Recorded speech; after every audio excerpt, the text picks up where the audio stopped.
forget the Archon stuff, but the Dark Archons or Arbiters that have the energy to do stuff. Also with the EMP that makes them disappear. So that might prove crucial as well. And no, wait. I think that was wrong. Isn't the EMP taking out the shields? Yeah, I think the EMP is taking out the shields. Sorry, a little bit confused right here. And now a bigger force of goons and zeals marching in towards that central expansion. Towards that top left expansion. And now the tanks will siege, and there's no way through, I guess. Still, the zeals are running in, and they're making it to the tanks. They're taking down one tank, a couple of tanks also on the other side, and the goons are reinforcing and taking these the vulture bikes. I guess they had no time to plant any mines, and now takes out the remainder of the force. But still, a couple of Goliaths and Memory will be able to win this battle. And now also attacking at this expansion, but the goons, the zealots are taken out, and a group of zealots heading for this expansion, and there's no defense, there's no real defense up there, and they could deal quite a large amount of damage. And in the meantime, expansion at the central, the bottom center, at the 6 o'clock position, and it's been spotted, and a tank is dropped. Tanks are dropped from the dropship, and this is terrible because there's no defense there either for the Rock. And I don't know if he hasn't in a way kind of overexpanded at this point. And now the goons that try to reinforce are being kept off by the vulture bikes that plant the mines to deny them the entry to this expansion. And the tank simply taking out this Nexus, pounding at it, and finally the Dragoons managed to come inside, and he should have actually, I guess, he would have lost the tanks anyways. There was no chance for him to save them, but still doing an important amount of damage to the Rock's economy. And now again coming with the vulture bikes, trying to surround the goons, plant those mines. And quite a number of mines planted, and these Dragoons will find themselves pushed back here all the way, and this Nexus will get taken out really soon.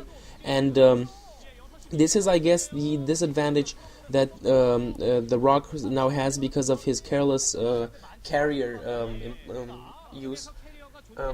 I think had he not invested in the carriers but simply goons and zealots, he would have been ahead. Arbiter Tribunal also for him, so the Arbiter will come out. Command center at the 12 o'clock position for Memory, and I think this is the consequence of losing so many carriers and not inflicting much damage is. Now he has the Stargates, the Fleet Beacon, but they simply not of no use because it isn't pumping any carriers. I think he feels that his opponent has too many Goliaths, and now attacking with the Dark Archon, and so many tanks get taken out at one time. That was huge. That was totally huge with that killer mine. And now it seems that the forces are pushed back by the tank siege, but the goons still manage to inflict quite amount of damage. But still, Memory does have the stronger force, and he is taking a bigger lead in this game as it advances. Simply because those carriers fail to do anything. Had he gone for the Arbiter first, and the Zealots are getting taken out by mines before they can do anything. And also vulture bikes coming from north and uniting with these other troops, so successfully defending against this attack from the Rock. Memory is taking the lead in the game, also economically, and everything. Had the Rock not gone for the carriers, I think it would have been a lot better overall. Had he gone for the Arbiter first, that would have, in my opinion, been a game-winning decision from the Rock. And now forced to pull back because of the Arbiter. I don't know if he comes at it, but quite a lot of mines being taken out by that Zealot, so sacrificing himself there. And now we'll try to come in with these forces that he has massed in his main, not much really going on, and I think he's running low on minerals everywhere. And this is really going towards memory, unless the Rock will be able to do something. And now, trying to defend the entry to that expansion against the Vulture bikes, planting so many mines in the middle of the map, and this is terrible. So many mines. Arbiter and this group of Dragoons with the Archon on this side, and he might go for an attack. I'm not sure how good that be. And the Science Vessel. So the Science Vessel might prove important with its detection ability for memory, so he'll be able to save the comm sets and not be dependent on that. And still, I think he has so many comm sets that's not really an issue for him. And taking down these Vulture mines, now putting the expansion at the 6 o'clock position again. But again, I'm not sure if he'll be able to hold it. And you can see this purple blob in the middle of the map on the mini map. This is Memory's army, and it's definitely a lot stronger than what the Rock has at the moment. I don't think he really has the resources to sustain such a big army, whereas his opponent does. He's got a lot of Vultures, tanks, and Goliaths, and this is a very big force. Whereas the Arbiter, well, no, this is an army, but I don't think it can match what Memory has at the time.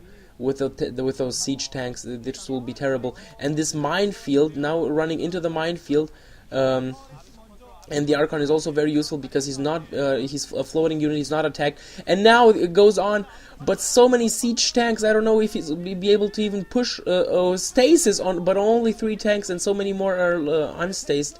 Now the Zealots managed to finally push through to the tanks and to take them down, and with the goons managed to take out a couple of tanks, but some more will siege behind this stasis wall of tanks, and also maybe defensive matrix will also defensive matrix indeed plants it. I just said I just wanted to say it might be a useful idea at this time. And he did use a defensive matrix to keep that tank alive for a couple of more seconds, and now finally takes out this force. And this is horrible because the Rock doesn't really have anything to defend with at the time, and I don't think he's got a lot of resources left. So this is looking, yeah, you can see the mineral patches are almost mined out, so not looking good at all. And now he's sieging, and there's nothing, absolutely nothing that I can see on the minimap. There's a white line moving south, but these are only a couple of goons, and I don't think this is enough in any way to be able to push off the attack. That Archon killing the intruding Vulture bike, but again mines, and when they get taken out by mines, this will be terrible. Again, inflicting a lot of damage with these Vulture bikes. Well done by Memory. Manages to again attack the Rock's economy, and his really in the lead at this time. And now we'll try to take out these mines and get to the attacking force. But GG's, and he realized finally that he's simply too far behind in this game to manage to survive that attack.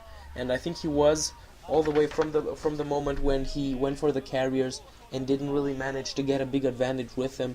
Had he gone for the Arbiter first and a stronger Dragoon and Zealot force, I personally think that he would have won. He would have personally been, I guess, the favorite in this match. Well, still not bad to see Memory going on after this series of losses. He finally gets a win and will go further to the next round. Guys, I hope you've enjoyed this commentary. I might do something from the OSL round of 8. We'll see what the others say. And yeah, see you with new commentary soon, no matter from what league. See you guys. Bye-bye.